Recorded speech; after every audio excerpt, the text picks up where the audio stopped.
बरा काकरा सिंगुड़ा यही सहित आम घुगुनी खाई था। आज आम तैयारी करबा मार्केट परिका जमती मार्केट रे तैयारी करती से स्टाइल रे आज आम तैयारी करबा घुगुनी। बहुत टेस्टी बनब आ बहुत भल बनब मो परिका यही भाव में थरे घुगुनी तैयारी करके देखिए बहुत टेस्टी बनब। आप मार्केट रू भी फेल होदी आप तैयारी करेंगे। आपको घुगुनी मु यही परिका मटर नहीं सुखिला मटर जो मिले मार्केट रे से मटर मु नहीं आपको मु 5-6 घंटा पानी रे बतुरेवाई छाड़ी देइथिली। आकु एभली भाव में पुणी पानी ढालिकी आपको 2-3 थर भल भाव में आम धोई नेबा। याकू मु धोई नहीं धोइला परे याकू मु कुकर रे पकाउची। आपण चाहिले डेक्ची रे भी याकू पकई पारिबे माने सिझेई पारिबे। आउ या सहित मु पकई दउची आलू आलू आलू पकेला परे एठी आमे ढाली देबा पानी जेतिकी आपनकर झोल दरकार सेतिकी पानी एठी ढाली देबे।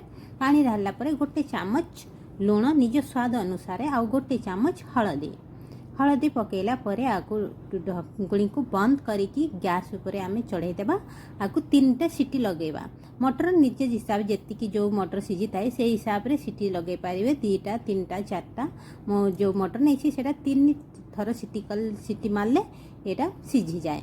आ 3 थर सीटी मारले तो याकु मो गैस बंद करके तलको उल्हे नहीं आकु ठंडा हेबा पई छाड़ी देबा। जे पर्यंत आम ठंडा होती मुझे गैस चढ़े कि आउ गोटे कढ़ई मु गरम कर देछि सेठी मु पकईदेली तेल आउ 2टा सुखिला लंका आउ ये दालचीनी टुकड़ा आ तेजपत्र लौंग आउ इलायची यानी अलैच आ ये गोलमरीच 10-20 पीस नहीं गोलमरीच आउ आम टिके भाजी देबा। ये जमती टिके भाजी हो ये पकईदेबा भृसंग पत्र को भी टिके भाजी नेबा। ये जेपर्यंत भाजी हो गले एठी पकईदेबा कंचा लंका 4-5टा मु पकईछि। गोटे चामच सोरिष आ गोटे चामच जीरा गोटे चामच सौंफ माने पान मोहरी टिके पकईले तार टेस्ट भलो आसी थाए। आ ये मैं नहीं 3टी प्याज को ये मो छोट छोट विशेष करके काटी देछि। आपण निज हिसाब रे छोट बड़ जमिति काटिबा पई चाहे से हिसाब रे काटी देबे। आउ आकु भाजीबा एबल भाबुची प्याज जे पर्यंत सॉफ्ट हेने टिके नरम हेने से पर्यंत प्याज को आमे भाजी नेबा।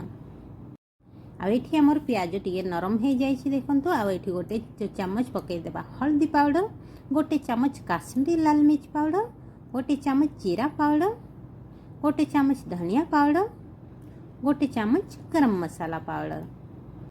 आउ ये मसला गुड़ी को टिके आमे खाली भाजी देबा बेसी भाजीबेने बेसी भाजिले मसला जो टेस्ट था तार पड़े जीव से टिके भाजी लेबा।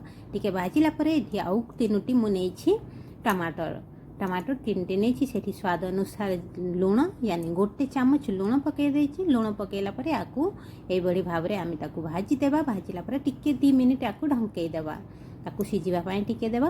2 मिनिट पर आउ थरे ताकु पुणी आउ थरे आउ टिके भाजी देबा। एई भली भाव रे टमाटर को पकेबा माने सिझिबा पई देबा टिके भाजीबा टिके पुणी ढंकई देबा पुणी टिके भाजीबा पुणी टिके ढंकई देबा। एई भली भाव रे टमाटर को आमे सिझिबा पई छाड़ी देबा।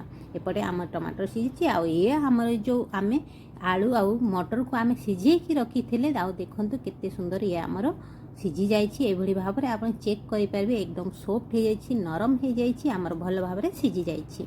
आउ एपटे जो आमे टमाटर मसला गुड़ी को आमे पकई थिले ये भी आमर भल भाव में सिझी जाइछि माने आम मसला जोटा आम तैयार हो जाइछि।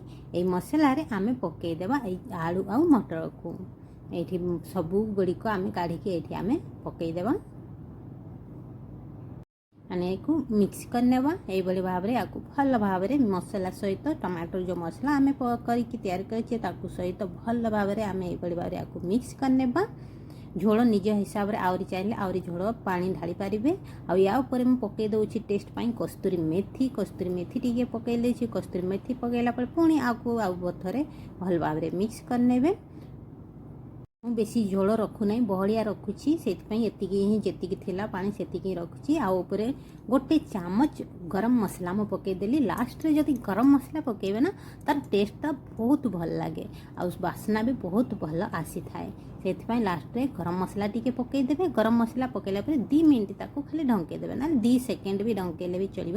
2 ସେକେଣ୍ଡ ଢଙ୍କେଇକି ଆଉ ତଳକୁ ଓହ୍ଲେଇ ନେବା। ଓହ୍ଲେଇକି ଦେଖନ୍ତୁ କେତେ ସୁନ୍ଦର ଭାବରେ ଆମର ବନିକି ତିଆରି ହେଇଛି ଘୁଗୁନି। ଆକୁ ଆପଣ ବରା ସହିତ ଖାଆନ୍ତୁ, ସିଙ୍ଗଡ଼ା ସହିତ ୟା କାକରା ସହିତ, ଯାହା ସହିତ ବି ଖାଇବା ପାଇଁ ଚାହୁଁଛନ୍ତି ତା ସହିତ ଆପଣ ଖାଇପାରିବେ।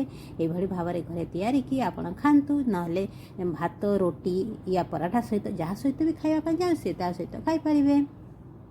ଆଶା କରୁଛି ଭିଡ଼ିଓଟି ଆପଣମାନଙ୍କୁ ହେଲ୍ପଫୁଲ୍ ହେଇଥିବ। ଭିଡ଼ିଓଟି ଦେଖିବା ପାଇଁ ବହୁତ ବହୁତ ଧନ୍ୟବାଦ। ପୁଣି ଦେଖାହେବ ଆଉ ଗୋଟେ ନୂଆ ଭିଡ଼ିଓ ସହିତ। ସେ ପର୍ଯ୍ୟନ୍ତ ଭିଡ଼ିଓଟିକୁ ଲାଇକ୍, ସେୟାର, କମେଣ୍ଟ ଆଉ ବେଲ୍ ଆଇକନ୍ ବଟନ୍କୁ ଦବାଇଦେବେ, ତାକି ମୋ ନୋଟିଫିକେସନ୍ ସମସ୍ତଙ୍କ ପାଖରେ ଆଗରୁ ଆପଣଙ୍କ ପାଖରେ ପହଞ୍ଚିଯିବ। ଭିଡ଼ିଓଟି ଦେଖିବା ପାଇଁ ବହୁତ ବହୁତ ଧନ୍ୟବାଦ। Thank you so much. Take care. Bye bye friend.